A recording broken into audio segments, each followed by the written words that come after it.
Well, where are we, big fella? Describe your surroundings.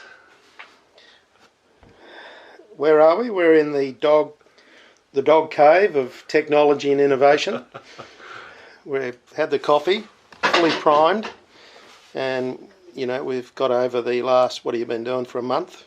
Lies and updates, and we've been talking about our favourite subjects of making boats go fast and what's bullshit and what's not. That's it, and there is a lot of bullshit out there, isn't there? But anyway, we'll try and sift through all that. So we're in Cowes, lovely day outside. What's happening, mate? What are you doing here? I'm here for SailGP. This is the penultimate round of SailGP before we get to the finish in Marseille in the middle of September. So that will conclude the first year of SailGP. And then I'm on my way to Enoshima for the Olympic Test event and the Enoshima World Cup. So I'm home in early September and pretty busy. Good one. Running the Australian sailing team? Yeah, I'm the Performance Director for the Australian Olympic sailing team, so pretty busy with all that. It's busy time coming into the last year before the Olympics, so as you know, time's your enemy and there's always lots to do. We've got some athletes that are going great and are doing everything I think they would have hoped they had, and we've got some others with a lot of potential that would like to be further up the results sheet, and I think our job is to see if we can help them get there. Well, good stuff. We might come back to that a little bit later on. But that all sounds fascinating. And you're running the racing this weekend here, SailGP? Yeah, I'm the regatta director or race officer, so I'll be out on the water. Looks a little bit scary Friday, Saturday. Yeah, yeah. So up to 30 knots, hey, Saturday? Yeah, a lot of storm activity and, a big low coming through. So we'll just have to see how that eventuates or how that rolls out and how quickly it arrives and, how quickly it diminishes when it sort of hits land, I guess. So, anyway, look, the forecast today is a little bit fresh to frightening. Yeah. Well, good luck with it, mate. Yeah, so we're in the man cave here at Sailing.Dog headquarters. One of our old mainsails there, big fella, from the 2008 Olympics. Oh yeah. And there's also a few you've got a few pictures on the. I'm sad to say that one was the one where we broke the rig. Yeah. And that was sort of cut in half for us, really. Unfortunately, what race was that? Race 4 or something like that. So anyway, that was didn't a tough quite day. go to plan that regatta. No, not quite. No, exactly. All that wind came from somewhere. That's it. But a great journey for sure. A lot of great years there and fantastic memories. I think you're on the wall of fame there a couple of times as well. There on the corkboard. Yep, the wall of shame. That's it. So, yeah. Well, here we go, big fella. So, would like to mostly talk about Etchells here. And we've just had the Worlds, which you won. I guess it was close in the end, but between yourself and the other Aussie boat steered by GT, you guys were dominant. And I was really pleased to see you prevail there, and really pleased to see you guys perform so well in general. Yeah, thanks, Dog. It's been sort of a bit like you and me and the Star. It's been a bit of a journey, since Richie said, look, I'm up for a change of life now. I've left North Sails. Let's go and see what we can do in the Etchell class. And so as it started a while back, and we bought an old boat and sort of eased our way into it and tried to work on making things better and put a new deck on an old boat and sort of came to the end of what we could do with that, and then build a new boat, and probably had high expectations in Queensland last year, but managed to come in about 50th after some pretty poor racing on our part. And then we've just worked on that boat over the year, and I think we were pretty happy with the boat, but we the way we wanted to sail the boat, and the way we wanted the rig, we weren't quite right. and didn't get it right, and went for a really stiff rig up there in Queensland, and it wasn't great for us. So the last year has been trying to sort of tune the rig and the sails and do that, and I think we've managed to get much more range out of what we were doing. Like, we were kind of good in 14 knots in Queensland, but we weren't great when it was windy, and we weren't great when it was light. And so I think we've come a long way with the sails and the rig in the last year, which is it's gratifying. But it's we teamed up with Beashel, and a lot of people sailed the boat last year, not only me, GT and John Bertrand and others, and have had success with the boat. So and getting Beashel on board really added another dimension to the way we want to sail the boat, which is predominantly by really tightly sheeted sails, and having another triple world champion steerer on the real rudder, the main sheet, has been a really big win for us, I think. Well, you've just answered about 8 of the questions I had written down here. Sorry, Dog. But you've got a long background in the Etchells class, and you won the Worlds in 84. That's an incredible spread, isn't it? 35 years, you That's look amazing. At it, you think about any sport, and you can say, look, I won World Championships 35 years apart. I don't think there could be any other sport, could there? Well, probably not, but maybe that's one of the great things with our sport, that you have, you can do something like that. We have such a runway in our sport, and the fact that here we are 35 years later in Etchells, still learning, still having fun, and yeah, and able to win. And it's fantastic. And why the Etchells? After all this time, you're so accomplished with your sailing background, with the America's Cup skipper and designer and manager, and then running the Cup and winning all these Hobarts with Wild Oats and the Olympics, both as a athlete and a team director. What was the thing about the Etchells that brought you back after all this time?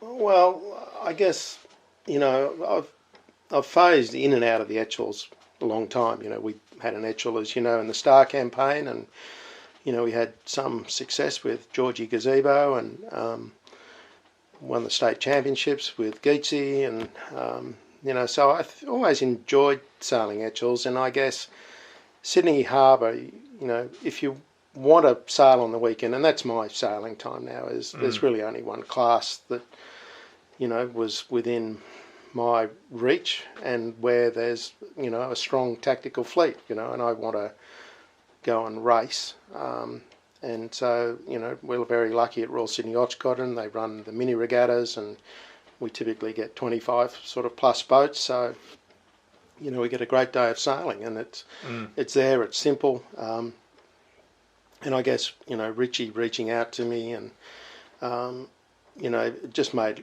it easy. I'm quite busy, so taking on a lot of the sort of logistics and delivery of it, as you did in our day, is sort of a big part of making it happen. We'll just talk a little about Richie, Richie Alanson. I guess you've got a great relationship there, obviously, that goes back a lot of years. Yeah, no, look, I obviously Richie was, he started in North Sales a long time ago, and then he became Michael Coxon's partner when Grant Simmer departed, and off to the America's Cup, and we did a lot of sailing in various ocean races and Sydney Hobart races, and so we've known each other a long time. And then I did some sailing with Coco and Richie in their boat, crewing, and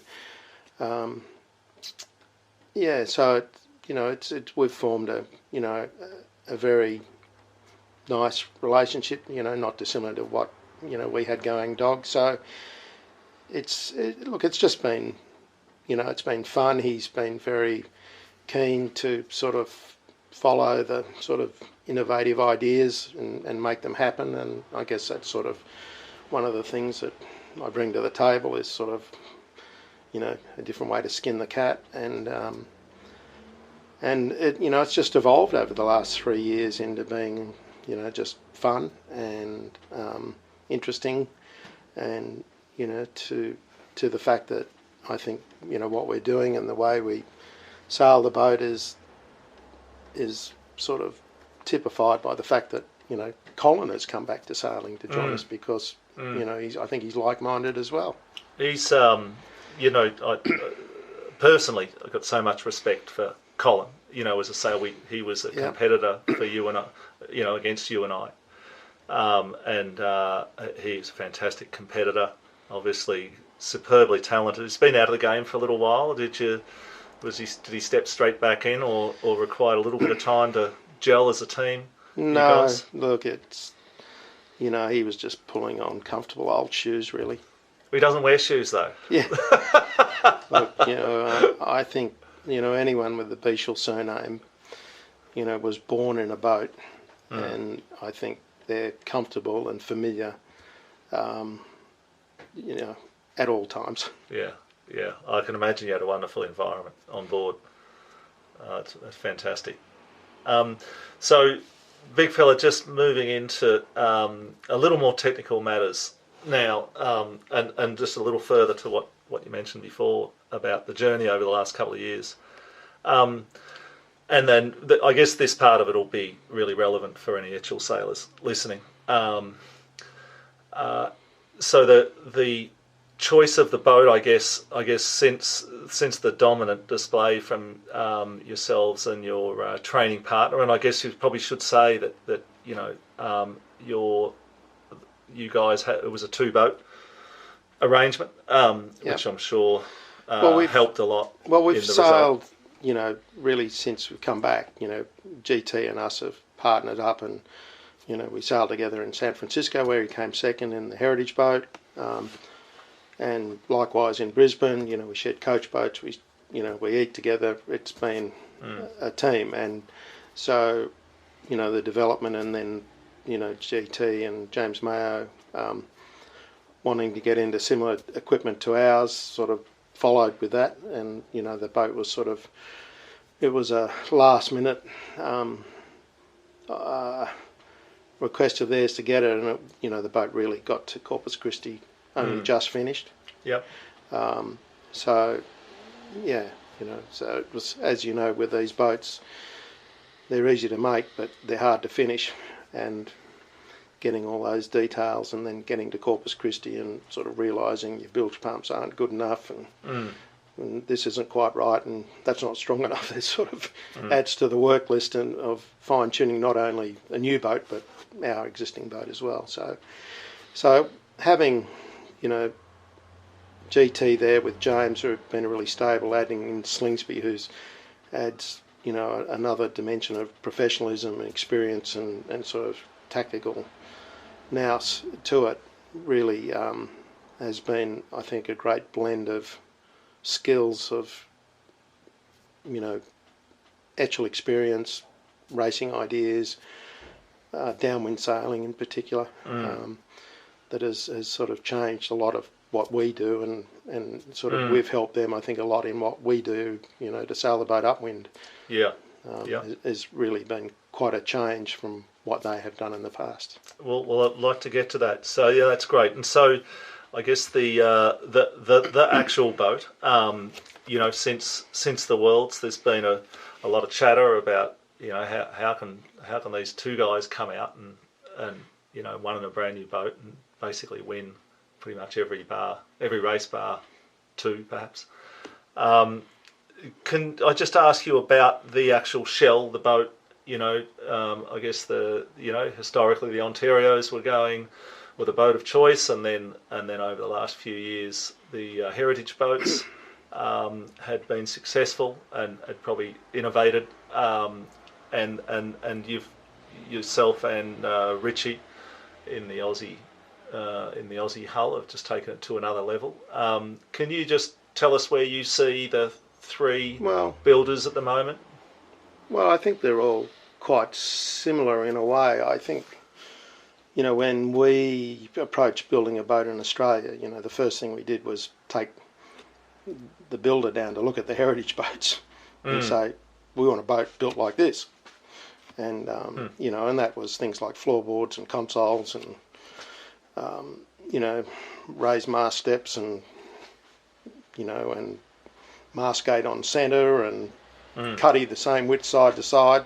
So there was a lot of fix-up work needed to be done to the Australian build to get it to that standard. So I think the heritage boats and the Australian boats have got similar sort of deck joins, wrapped around. And I think the Durka boats are different. I'm not entirely sure, but in the end of the day, I don't think any of that's particularly thing. I think all the keels within KUI of each other, within the class rules, they're all maximum weight keels, and basically I think if you could put a template on all of them, they're going to be pretty similar.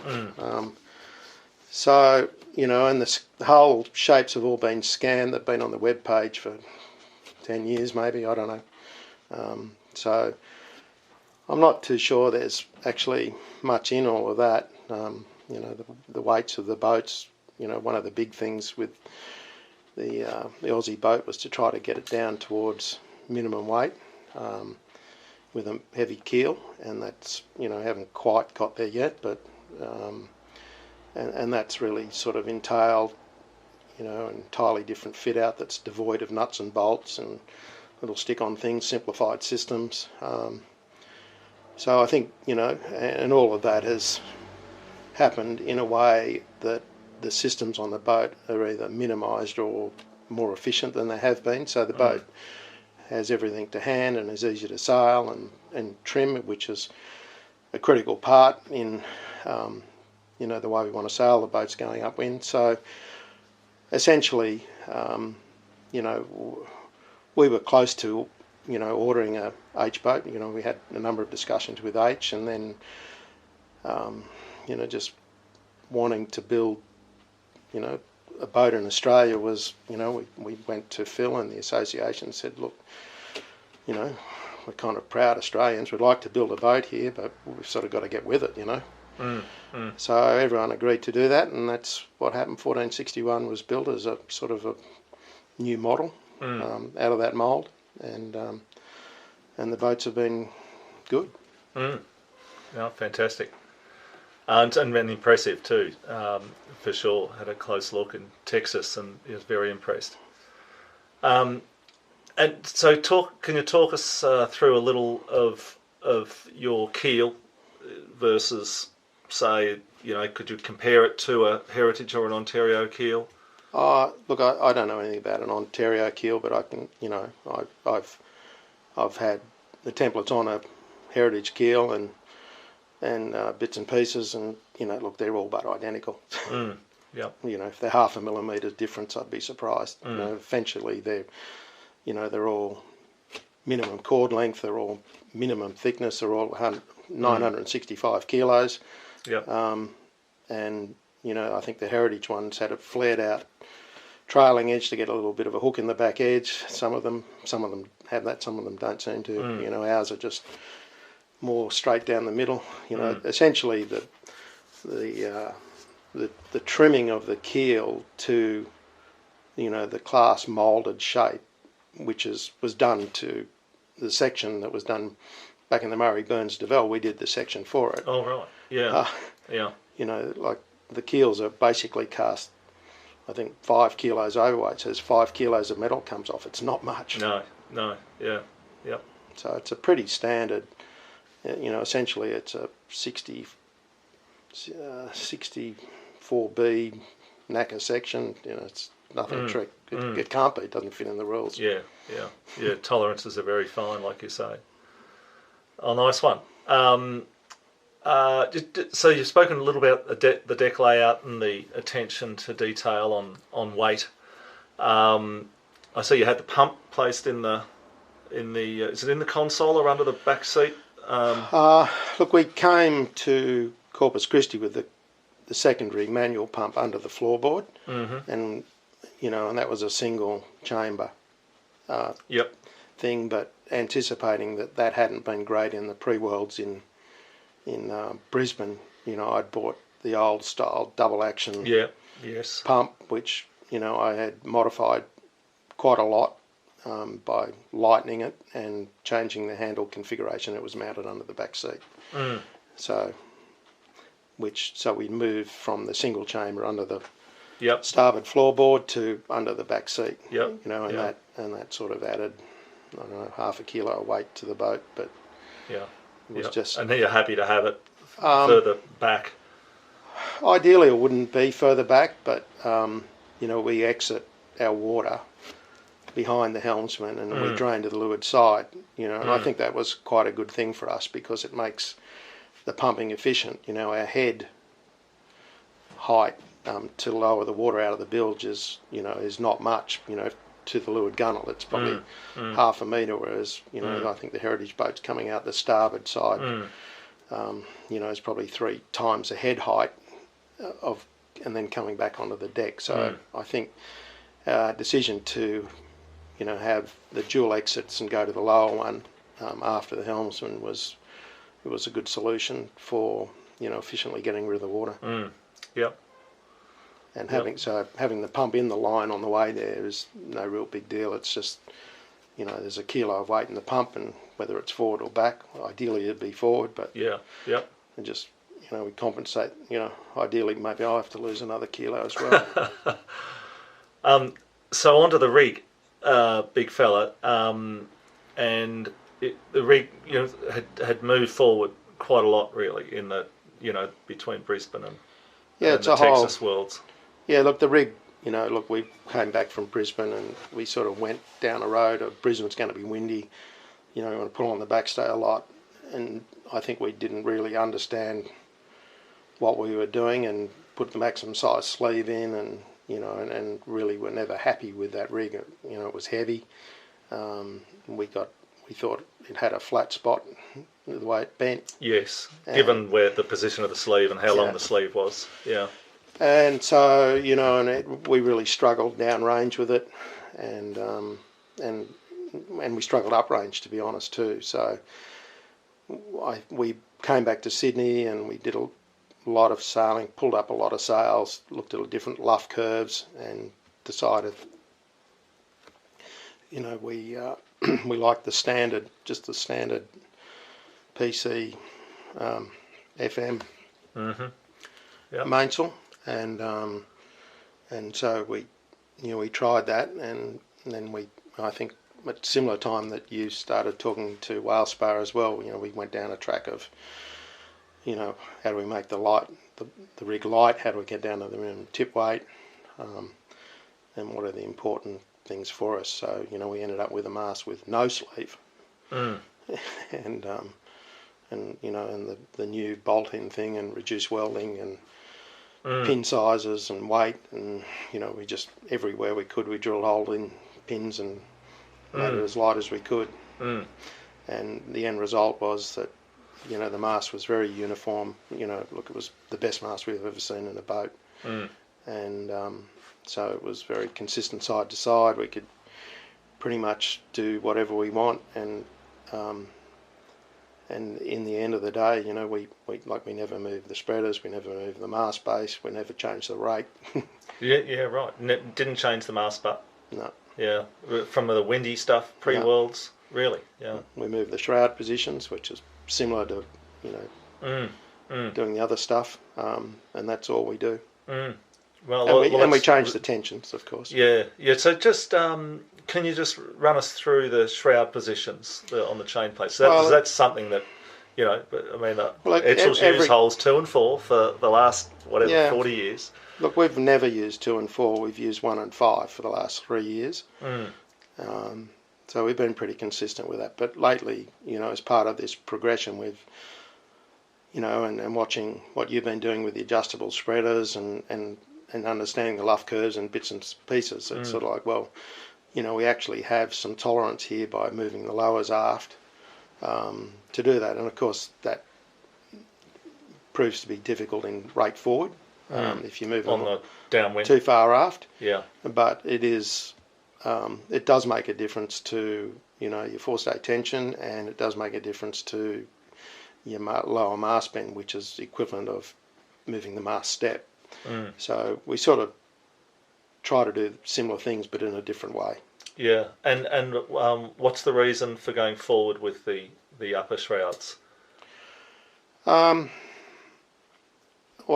Richie likes to, because he's got big hands, he doesn't like one hole between the shrouds because it takes all the skin off his knuckles. It's sort of, yeah, look, I think, it's all part of just varying the shroud tension. Sort of, we try to keep them, we try to move them, dance them together, really, is what we try to do. Yeah. That's all. Are you coming further back when it's windy with both? We would have, on the really windy days, like in your coaches regattas, we would have been in 4 and 9 or something like that. On the chain plate holes? Yeah. Oh, wow, right. Yeah, so not a big priority getting the rig forward downwind. No, so not on those days. No problem. Well, the rig goes forward, but it just loads on the lowers a lot. Yeah. So the mast, is actually inverted. Yeah. So, but which has never proven to be a bad thing, really. And they're pretty bulletproof, the masts, aren't they? Yeah. So anyway, it's sort of, they're definitely tight.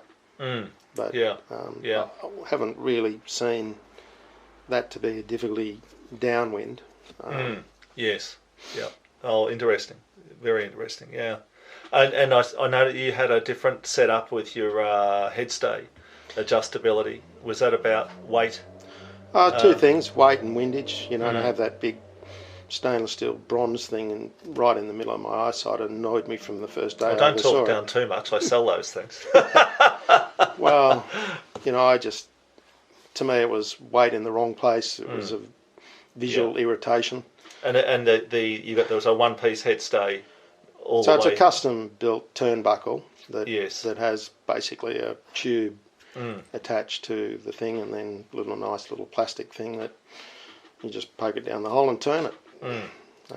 So it's a variation of the one I built in 1992 for 868. There you go. Yep.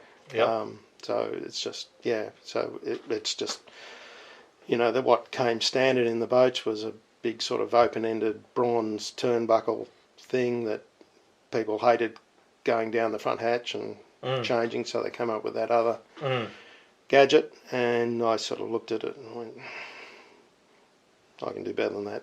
Yeah, no, that's great. And just one other thing on the rig and rigging. I noticed you use 1x19 standard 1x19 wire all round. Yeah. It's weight.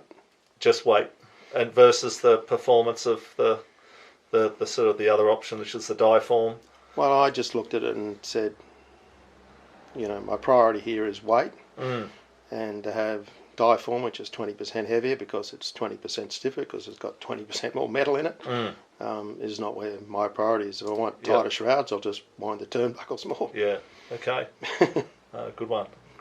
And do you know where you got to weight-wise on the rig, roughly? Say just relative to... We were minimum tip weight. Gee, yeah. That's something that I think has been a bit of a holy grail, I guess, and hard to achieve.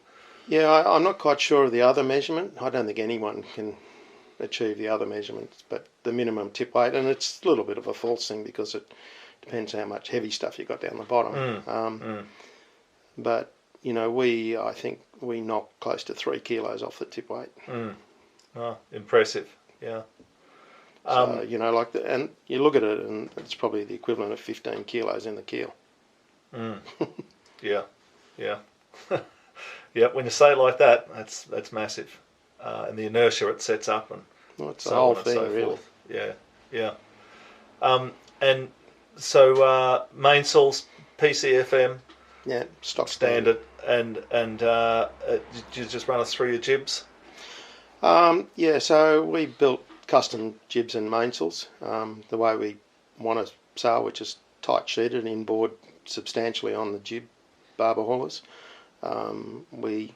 I just had no comfort level with the American models. So I went back to, what I've always used, which was effectively the base of the GM 6.5. And we worked that to produce a heavy air jib, which is now designated the GT, which is effectively a tabbed out GM 6.5. Long tabs filled in, single. Yeah. And then we developed I think the model's now called a MAL, which is Murray and Alanson. Light. It started life, we built a number of them, and it started out as a GM 6.5 built out of the light cloth, and we've gradually added luff curve and seam shape to that to build effectively quite a full forward flat aft sail that we round up by barber hauling. And so, it's a very smooth, it's just a cross-cut sail. It's completely un-Gucci construction-wise, but, we're pretty happy with the fact that we get good range out of it. We can sheet it tight. We're really happy with the twist profile. And what's most important is I'm comfortable using it. And do you have to use much headstay sag with that? It sounds like it's already quite deep in the... Yeah, so we've added over 30 mils of luff curve to the GM sail. You talk to people like, Matt Chu, who's won a Worlds, and he predominantly uses a GM 6.5, down low into the range. So I thought, GT had only just come over onto that jib, and we're really the only people that use them. And we've, by manipulating it the way we do with the sheeting and, and the way we can ease, we don't need so much forestay sag with it. We can kind of quite simply, we don't have to contort the rig like what we were trying to do in Brisbane a year ago with, the mast lever and this and that, and, it's just, we don't do anything like that now. We kind of just ease the sails off and ease the backstay off, and it all kind of synchronises together well, and we have quite good range. So, it's been, a real success, and, really Richie has poured his heart and soul into making, he's physically made these jibs himself because, we didn't get too much traction within the sail making groups for what we were doing, so we were kind of on our own. And so the end result is, I think with the rig the way it is, we've had really good versatility. We've allowed us to sheet really hard, which I think everyone would see from the pictures.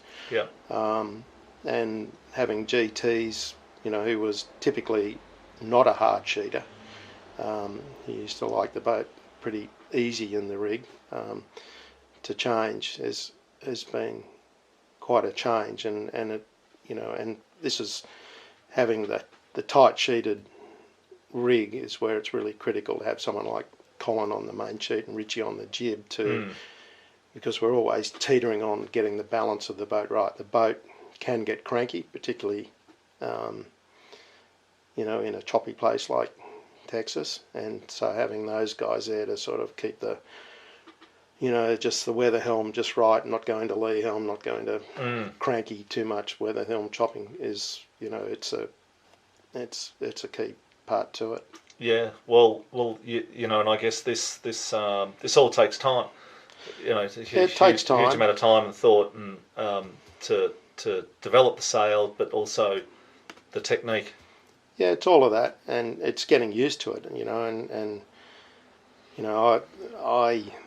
they've always been saying to me, which is a GT thing, is, you've got to keep the heel off the boat, whereas I always pressed on it more, and, it's, Mothy's always telling me, you got too much heel, too much heel, you're going sideways, and somewhere in there is the balance that's right of power, utilising it, which is doing it, and, if you go back and look at Texas and the tracker and everything, you'll see, we're often one of the slower boats going through the water, like a tenth of a knot slower, but our VMG was strong.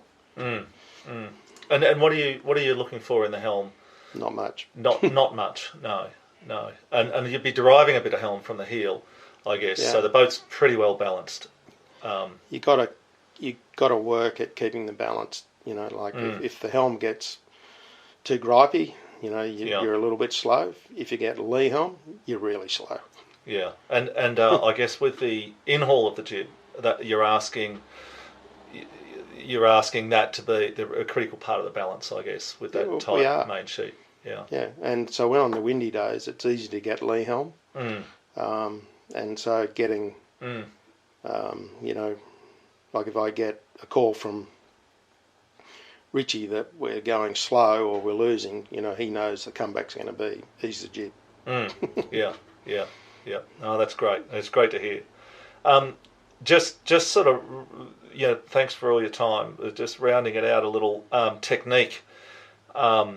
We've spoken about the upwind, but you guys are also going really well downwind in that stuff we had at the Worlds. You know, that kind of, and I guess for people that weren't there, it was I guess you'd call it predominantly medium air after a very windy lead up week.